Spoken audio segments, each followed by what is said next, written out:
This is the Greg Bedard Patriots Podcast with Nick Cattles.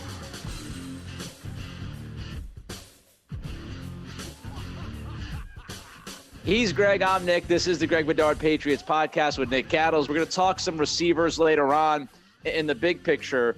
But first, we want to start to talk about the 30 visits, right? Of course, this is the time where every team gets their draft visits. You get 30 guys to come in, or at least 30 visits before the draft. If you're an NFL franchise, the Patriots have started to bring in some of these cats, and Greg and I wanted to talk about them. So let's get into this, Greg, a little bit. The top 30 visits. This info is from Pat's Pulpit, so thanks to Pat's Pulpit for this.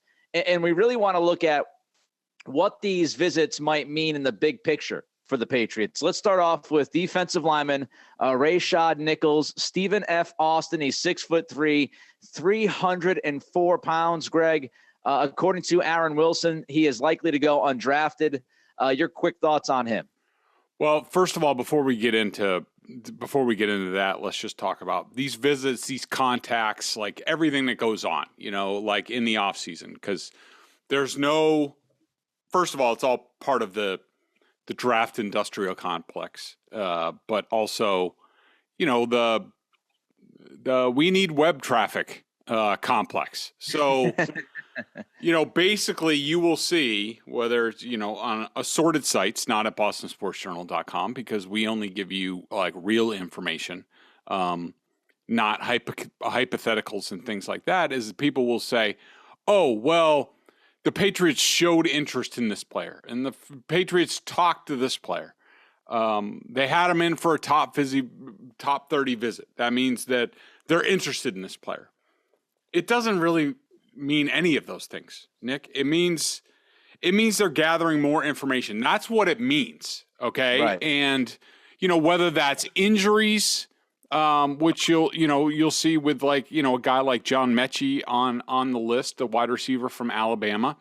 A lot of it has to do with underclassmen who maybe they haven't had a whole lot of contact at the various all-star games that are only open to, or at least most of them are only open to players in their after their senior season, or they played 4 years, what have you.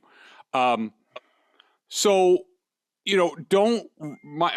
thing is, don't read too much into the Patriots doing any of these things, because we've seen it in the past. They run the gamut of, like Nate Solder, for example. They drafted him in the first round, in the middle of the first round. They had zero contact with him till like the day before the draft, when they sent out Dante Scarnecchia on a secret mission to go work him out. And then they drafted him in the first round. They had no contact with that guy. Other guys that you'll see them draft some of these guys that they've had contact with. But really it's about, getting these guys into the facility when it comes to top 30 visits, getting them on the board, exploring them a little bit more. Some of those answers might not be good. Some of those answers, they might say, whether it's medical or the interview or on the board or what have you, they might not like what they see out of these prospects. So just because they had them in doesn't mean they like them. It means they're trying to gather more information. Right. So it's similar to the interviews at the combine and stuff that gets reported out in Indy, with the idea of, they talked to this guy and they had their 15 minutes or whatever with this wide receiver. And what does that mean? It's more due diligence than anything. I do think that if you go the extra step here and bring some of these guys in, you're at least, interested. You've had your interest peaked a little bit and you want more answers, but it doesn't mean, they brought this guy in, so this guy's going to get drafted by them, or they really love this guy because they brought him in for a visit. Yeah. Now, do I think they like some of these guys? Yeah, I do. And we'll sort of, let's just highlight some of the more interesting guys, like Nichols from Stephen F. Austin. Who knows with him? I mean, the Patriots could take a flyer on him late, but I think, the cornerbacks are interesting. The offensive linemen are interesting. I mean, they had Marcus Jones from Houston. Smaller guys, they've liked Houston guys in the past. Houston's become very competitive in recent years, and he's only 5'8", 174 pounds.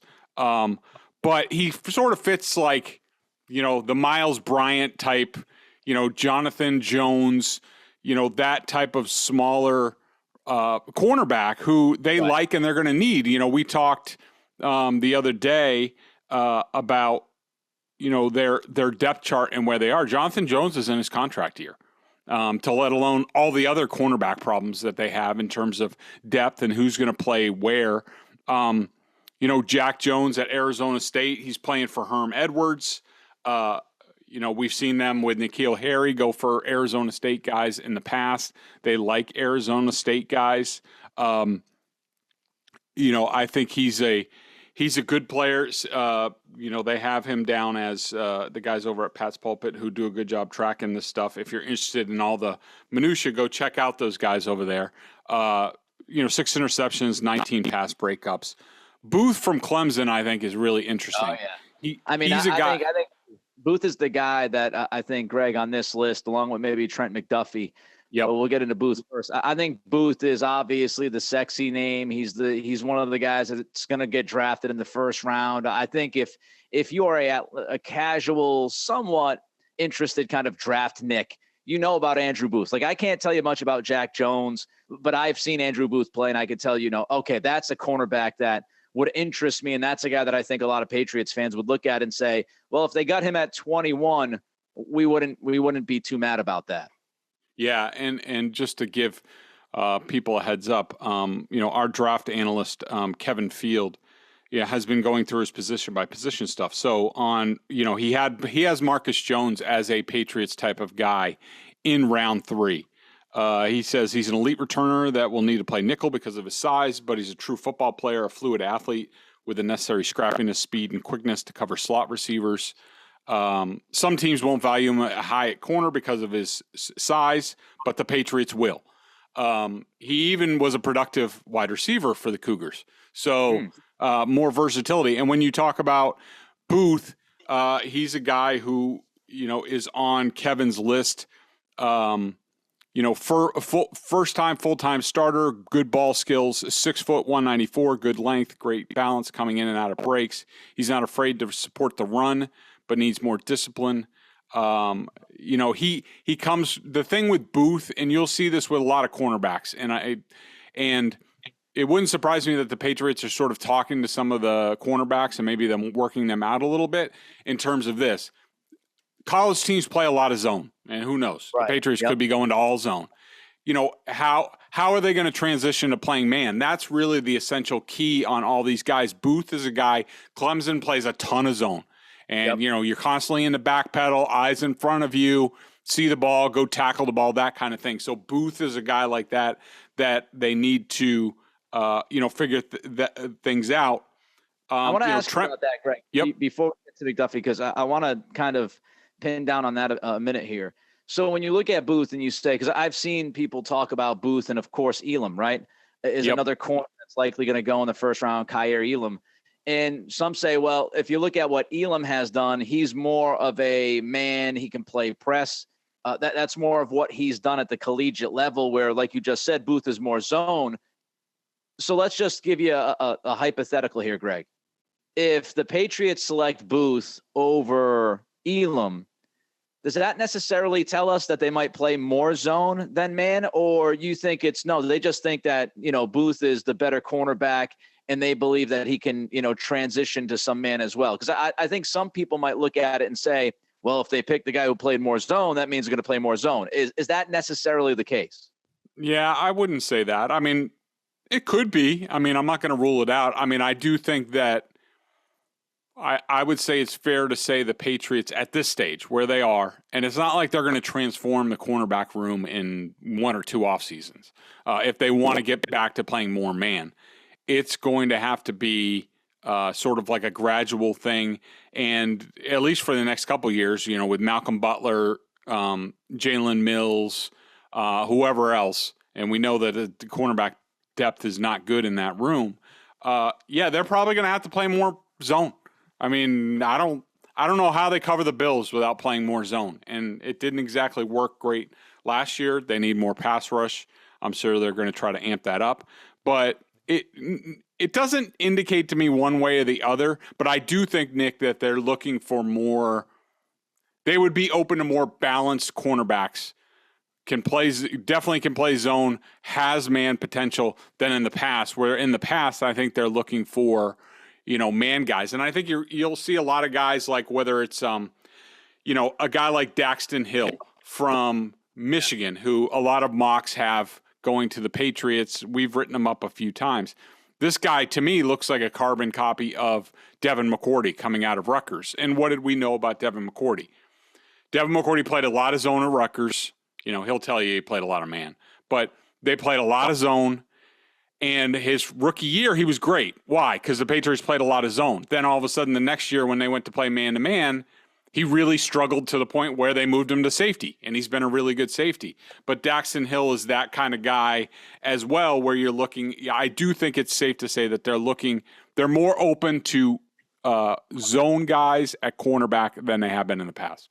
Next corner on the list, Trent McDuffie. He is seen as a guy who, could be a day one starter in the NFL, legit upside as a number one cornerback. He's from Washington, of course. The Patriots have some history with that program. Any thoughts on McDuffie, Greg? Yeah, he's an interesting guy in terms of NFL, sort of projections and where he might go in the first round. A lot of people, I think, have him borderline top half of the first round. 5'11", 193, 3-year starter, first team all Pac-12. Competes like hell. One of the best tackling corners in the league. We, in this draft, we know that the Patriots definitely put a priority on tackling at cornerback because a lot of times their run defense is predicated on stuffing the middle and bouncing the guys outside. So their cornerbacks have to tackle. He's a little the knock on him, and if he drops in the draft and to around the Patriots range or even later, it's going to be because he's not the biggest guy, has kind of shorter arms, and only 2 interceptions in 28 games. So, you're looking for a little bit more of a, if you're replacing J.C. Jackson, Mr. INT, you don't exactly want to go with Mr. No INT on the college level. Mr. INT hyphen less. All right, so let's get to the offensive line, and then I want to talk about one more guy that sticks out to me just because I think he's a fascinating story. But let's look at the O-line. Let's start with tackle Trevor Penning from Northern Iowa. This is a guy who, if you look at, projections 6 months ago, I don't know where he's at, but right now he's shooting up draft boards. Again, from Northern Iowa, he is seen as a future first-round pick here in the next few weeks. Your thoughts on maybe looking at Penning with the offensive tackle and offensive line situation we discussed last week, Greg? Yeah, I think, Penning could be the type of guy that the Patriots look to at 21, if not maybe even trade up a little, because we talked about it, to me, the Patriots have some glaring needs still on the needs list. And I would say offensive tackle, they have Trent Brown back, but he's on a deal where they're not sure what they're going to get out of him. So we don't know what his future here is, if anything. Isaiah Wynn's in his 5th-year rookie deal, so who knows? Does anybody think the Patriots are going to fork over a contract extension to Isaiah Wynn right now? I think the answer would be no. No. So that means he's likely going to unrestricted free agency after this year. And so they don't have another tackle. So if you were looking for a guy, a position where the Patriots could use a guy for now and the future, it'd be a guy like Trevor Penning, a potential franchise left tackle. We know they like bigger guys at tackle, whether it's Nate Solder, Sebastian Vollmer, Trent Brown. They've sort of, Isaiah Wynn goes against type, as far as that goes. But I do think they like bigger guys. At least with Penn, I think at least Penning is a Pro Bowl caliber right tackle for his career. I think at the least. And I do think he has left tackle upside.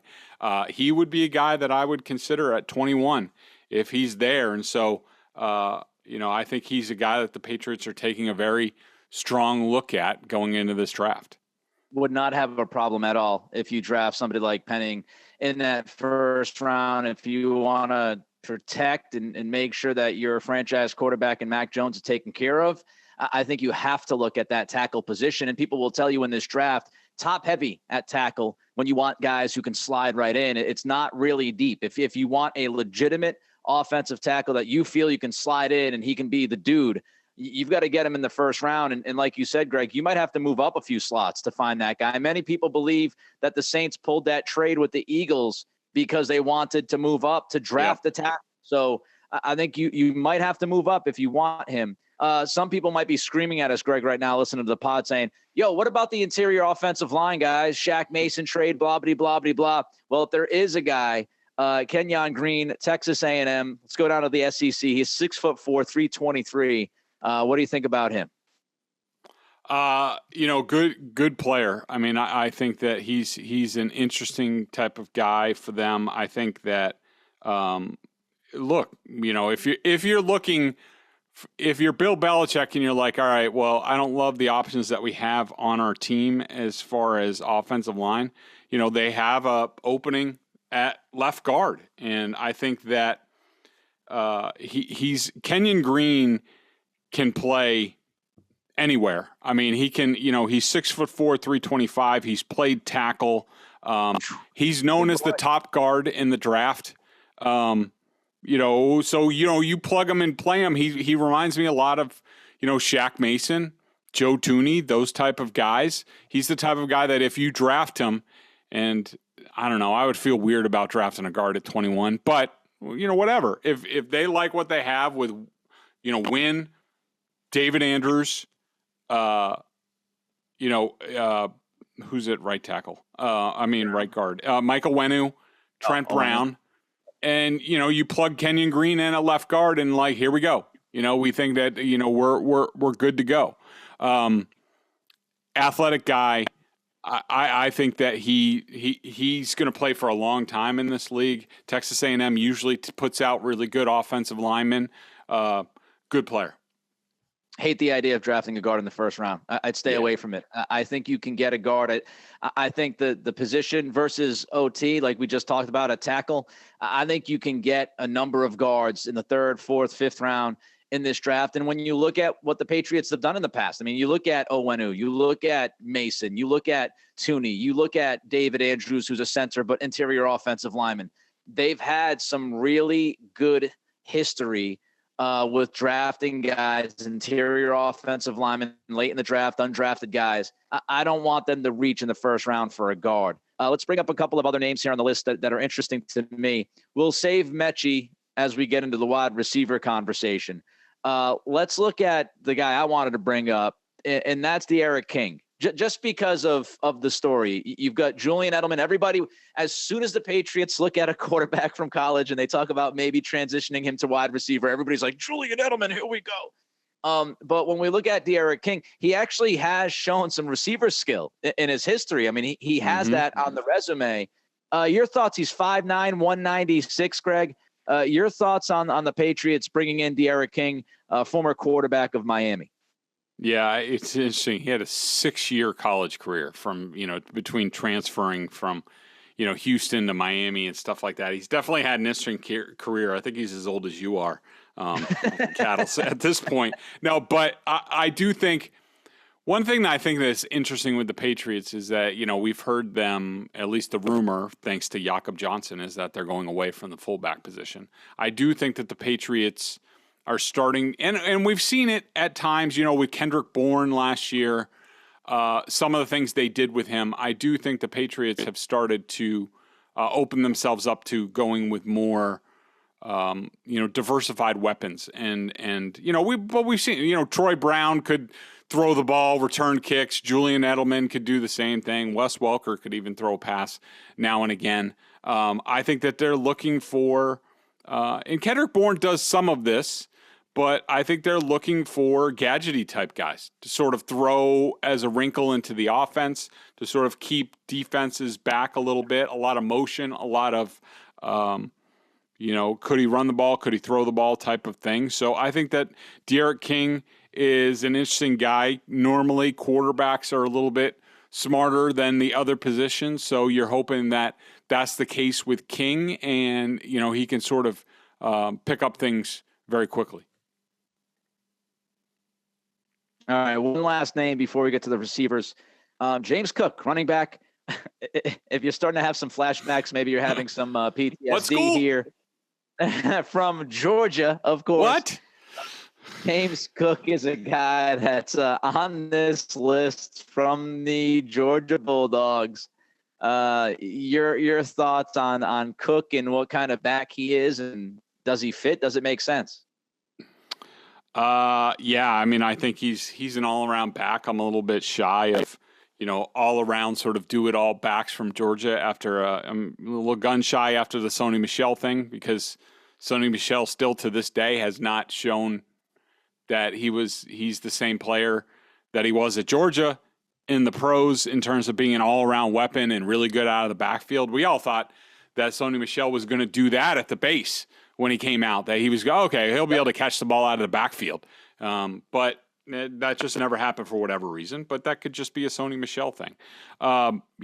Good player. We know Belichick loves Georgia players. Kirby Smart is the head coach there, disciple of Nick Saban. He was on the Dolphins coaching staff that I covered in Miami with Saban, and then he went with Saban to Alabama, and then Georgia eventually. Good football player. Belichick loves those guys. They're talented. They've had a good history with them recently. And, you're looking, we talked about it earlier, in terms of the quote-unquote interest in Leonard Fournette. Well, Damian Harris is going into a contract here. So what are you going to do? Are you going to give a running back an extension? Is he going to like the money the Patriots offer? Probably not.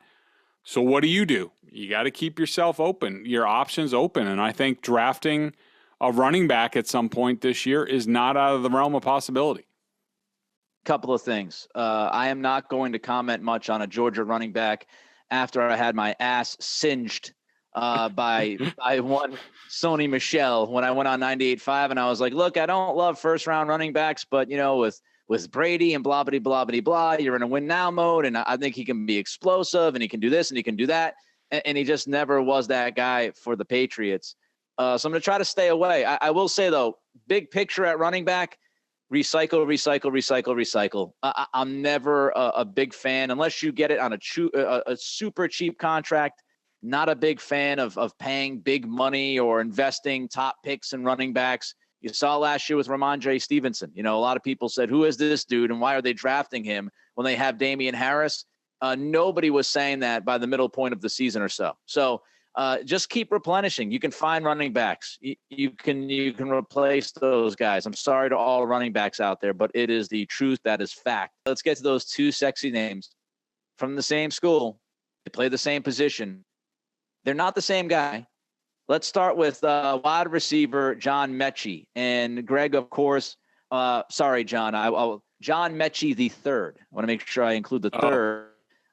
He was in for a visit coming off of an ACL in the SEC championship game. Just kind of your thoughts about Metchie. We've talked about him a little bit on the pod, not a ton. Your thoughts on Metchie's visit? Yeah, I think Metchie's an interesting guy. I think he's more of a medical check than anything.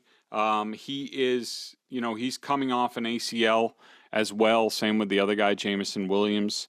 Much earlier for Metchie, so he'll be back much sooner. I think Metchie's the Patriots type of guy. It depends on where you can draft him. Our guy Kevin Field has him as a second round prospect for the Patriots. He's 5'11", 187. He does a little bit of everything. Really good inside guy. From what I hear from the Alabama guys, they all rave about him. I know the Patriots were asking about Metchie, Jameson Williams, other Alabama guys when they were down there for the pro day down there. I think that the coaches think the world of Metchie.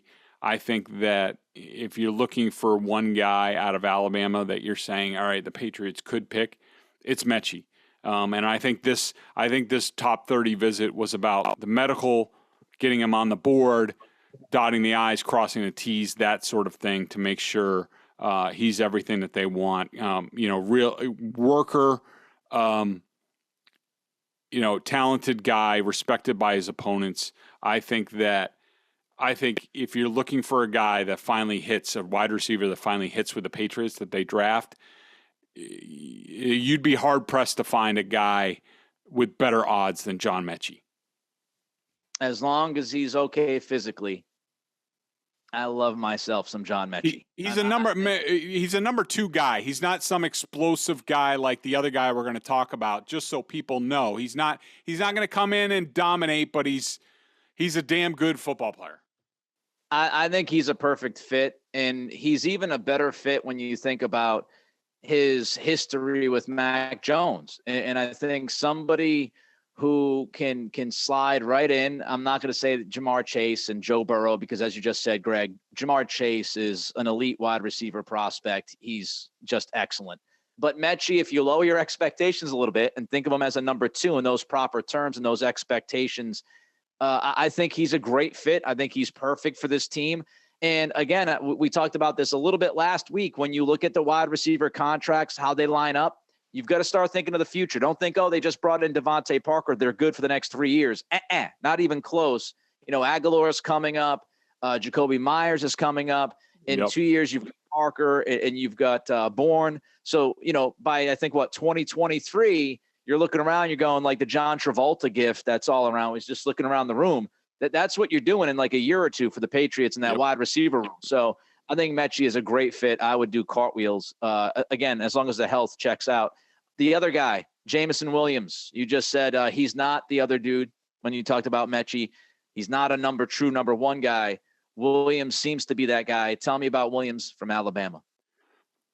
If you're looking for a dominating number 1 wide receiver, Williams is the guy. I mean, before his ACL injury, and this happened in the national championship game. So look, you're largely looking at a year 1 loss, but if you take him in the first round, which he will be taken in the first round, and you have the 5th-year option with him at least. And I think that's what a lot of teams are banking on. I think that he's a different dude. I mean, he's explosive. There isn't anything that he can't do on the football field. He'll catch it. He'll make people miss. He'll dominate on the outside. I think he's spectacular. I don't think there's a chance, Nick, I don't know what you think, but I don't think there's a chance in hell that he lasts at 21. I think you're talking maximum like around like 15 or so lasting. But he's easily a top 10 pick. And, you're talking along the same lines as Jamar Chase, that type of guy. I think he's spectacular. He's dynamic. He's better than any of the recent Alabama guys. Like, Devontae Smith went like 6th or something like that to the Eagles. He's way better than Devontae Smith. Yeah, I mean, look, I think he's gone in the top 15. I don't think he's going to be there. And, would I be super pumped to move up to the top 15 to draft Jameson Williams with the ACL?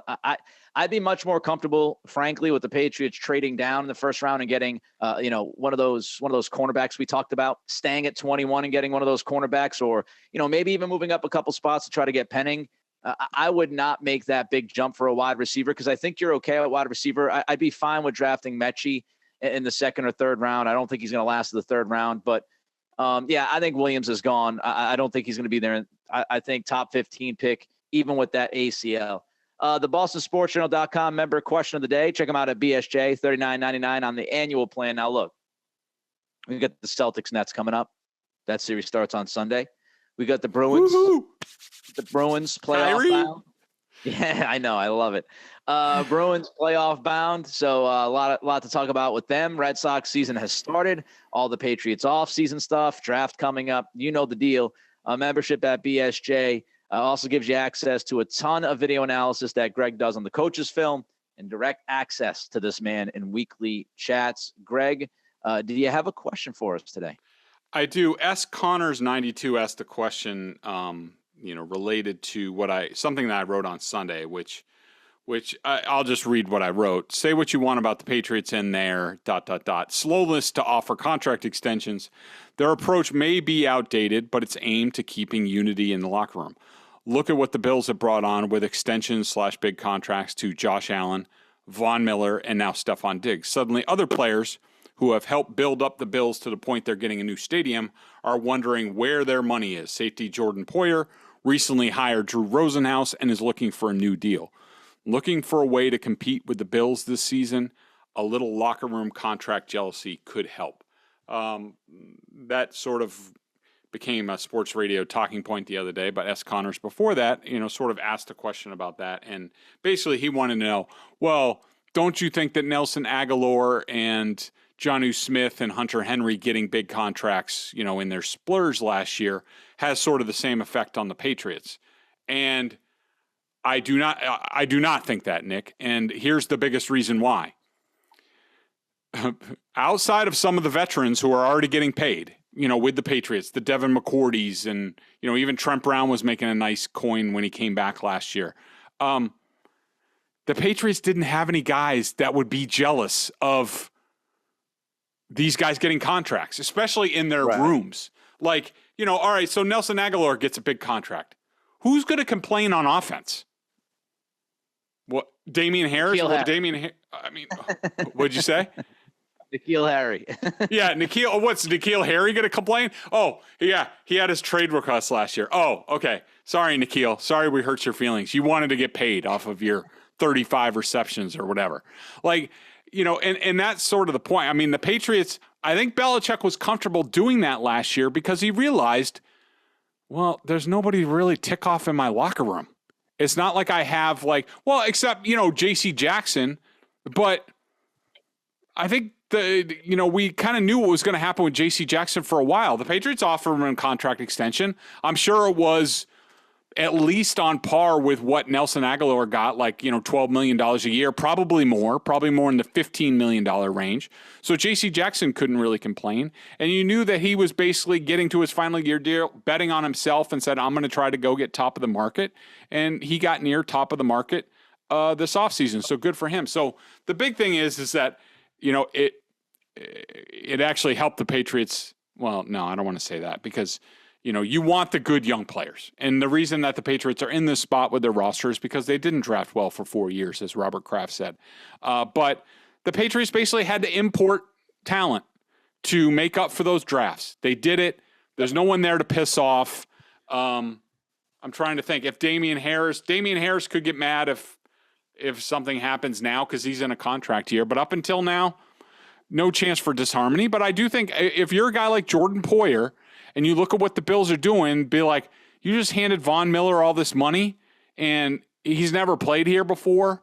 And here I am. I rank like 25th in the league for safeties in terms of what I'm making. Why aren't I getting mine? Stephon Diggs is another guy who's a Johnny-come-lately to the Bills. Jordan Poyer's like, I've been here longer than, where's mine? Our defense is pretty good. So that kind of stuff, you might think it's nonsense, but it's very real in NFL locker rooms that this stuff starts to go on and people start to be like, how come I haven't gotten mine? I need to get mine. And there's a little dissension in the ranks. That does happen. So before we leave, totally off the rails here, but I saw this note before we started the podcast, and I had to bring it up just for laughs for you, Greg. But apparently, Jerry Jones met with the media this morning, and he was talking about sponsorships and switching from like Pepsi to Nike or whatever. Phil Knight. And apparently he confused Monica Seles with Monica Lewinsky. Oh, God. I can't wait to hear that soundbite. I cannot wait to hear Jerry stumbling, fumbling, and mumbling his way in referencing Monica Lewinsky instead of Monica Seles. I can't wait to hear that. It might be time to this might be time to get old Jerry away from the microphone. Start to taper that down a little bit. It'll never happen. Good old Jerry sees a microphone. He makes a beeline to it. He runs right to it. He doesn't waste any time to share his thoughts. We just shared our thoughts. His name is Greg Bedard. I am Nick Cattles. It is the Greg Bedard Patriots Podcast with Nick Cattles. We'll be back next week talking more Patriots.